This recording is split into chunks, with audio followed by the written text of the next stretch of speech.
See, in multicellular organisms, there are some parts which are concerned with reproduction, like the sex organs. In our body also, say in human beings, ovary and testes. But there are many other parts which are not concerned with reproduction. Those parts are called vegetative parts. And when reproduction or propagation means multiplication is through vegetative parts, it is called vegetative propagation. It can be by root cutting, stem cutting, it can be by grafting, bud grafting, layering, and even tissue culture, which is the latest technique for producing plants in a test tube. So, in all these methods, basically what is used is a vegetative parts. Have you ever seen a bryophyllum plant? It has very thick leaves because food is stored in them. On their margins, the leaf is somewhat like this. There are buds which grow into a new plant, and these plantlets can be removed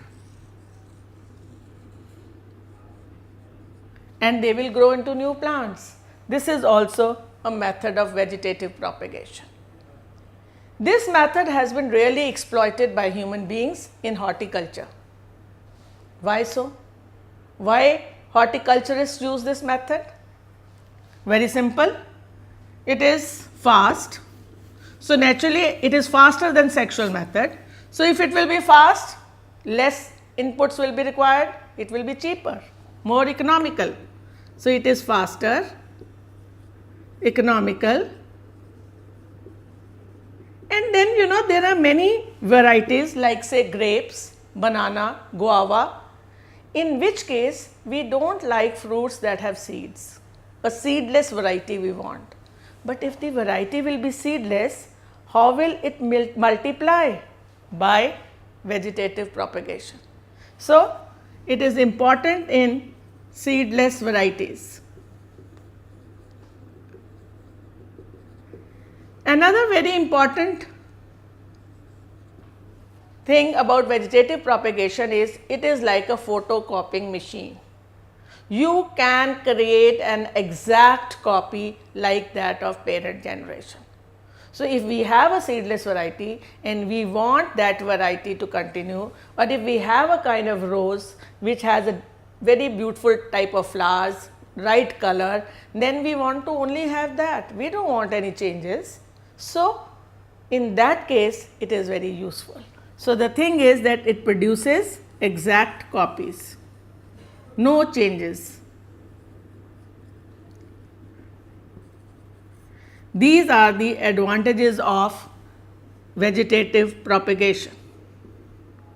That is why I told you in the case of plants which are grown for their flowers and fruits, we want them to be fast, economical, we want them to be seedless, so we use vegetative propagation method.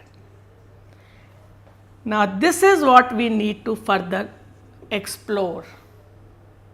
Does it mean that in some other methods the copies are not exact? Exactly. In sexual reproduction the copies are not exact. Why and how is our next area of discovery.